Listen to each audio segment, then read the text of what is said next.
खबर शामिल करते हैं हमारे नुमाइंदे मलिक इश्तियाक अहमद साहिवाल इलाका थाना बहादुर शाह की हदूद में गुंडागर्दी अरूज पर। तफसीलात के मुताबिक इलाका थाना बहादुर शाह की हदूद में वाक़या चक नंबर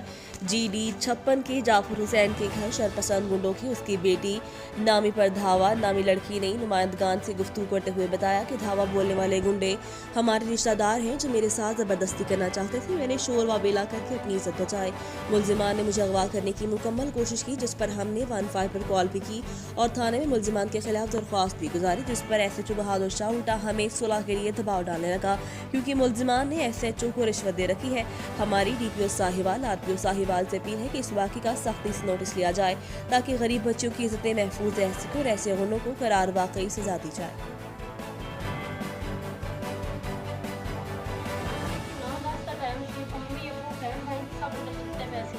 मेरे कज़न और यार मेरे चाचू जाकर आओ मेरे बेटे आते नहीं इकबाल जवार इमरान वो आए ने थे अंदर दीवारां टाप के आंसर जबरदस्ती की सड़क दरवाजा तोड़ देते सारे अंदर घुसकर मैंने घसीट के बाहर लेने मेरे कपड़े फाड़ देते मैंने मारे नहीं। वो कपड़े कितने जेड़े फटे हुए तारे आ देखो भाई साहब यार आ मेरे कपड़े फाड़ देते मैंने घसीट के बाहर ले आंदा।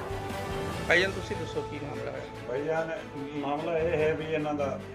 भाई छोटे हैं तो इन्हां ज्यादती करते बहुत ज्यादती करते अगे भी की ने ज्यादती हम भी की असि वधे हाल असि गवाह ਇਹਨੂੰ ਕੁੜੀ ਨੂੰ ਕਿਉਂ ਪਕੜ ਰਹੇ ਸੀ? ਕਿਉਂ ਇਹਨੂੰ ਕੁੜੀ ਨੂੰ ਪਕੜ ਰਹਿਣਾ ਹੈ ਇਹਦੇ ਨਾਲ ਜ਼ਿਆਦਤੀ ਕਰਦੇ ਨੇ ਗਵਾਹ ਕਰਦੇ ਨੇ ਇਹਦੇ ਬਾਪ ਨੂੰ ਪਹਿਲੇ ਗੇਟ ਕੋਲ ਮਾਰੇ ਨੇ ਉੱਥੇ ਗੇਟ ਕੋਲ ਆਪਣੇ ਤੇ ਦਰਕਾਰ ਦਿੱਤੀ ਹੈ ਤੇ ਸਾਡੀ ਉਹਨਾਂ ਸੁਣੀ ਕੋਈ SHO ਨੇ ਨਹੀਂ ਸੁਣੀ? ਅੱਛਾ ਕੀ ਸਾਥ ਹੀ ਉਸ ਨਿਆਂ ਮੰਗ ਲੈਣ ਉਹਨਾਂ ਕਹੇ ਝੂਠ ਮਾਰਦੀਆਂ ਨੇ ਅਸੀਂ ਸੱਚੇ ਆ ਅਸੀਂ ਨਿਆਂ ਚੋਕ ਲੈਣ ਜਦੋਂ ਨਿਆਂ ਚੋਕ ਲੈ ਕੇ ਉਹ ਠਿੰਦੇ ਆਣ ਉਹਨਾਂ ਸ਼ੋਰ ਪਾ ਦਿੱਤਾ ਤੇ ਜਿਹੜਾ SHO ਉਸ ਉਦੋਂ ਦੋ ਬੰਦੇ ਤੇ ਦੋ ਸਾਡੇ ਲੋਕ ਉਸ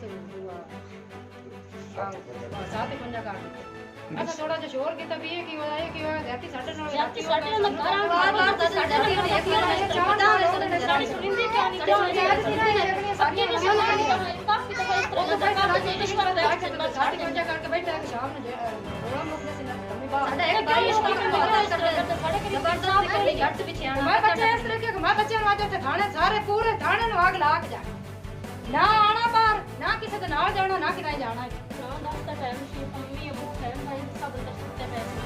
मेरे कज़न और यार मेरे चाचू जाकर आओ मेरे बेटे आते नहीं इकबाल जवार इमरान वो आए ने थे अंदर दीवारां टाप के आंसर जबरदस्ती की सड़क दरवाजा तोड़ देते सारे अंदर घुसकर मैंने घसीट के बाहर लेने मेरे कपड़े फाड़ देते मैंने मारे नहीं। वो कपड़े कितने जेड़े फटे हुए तारे आ देखो भाई साहब यार आ मेरे कपड़े फाड़ देते मैंने घसीट के बाहर ले आंदा। भाईजान तुसी दसो की मामला है? भाईजान मामला ये है भी इन्हां दा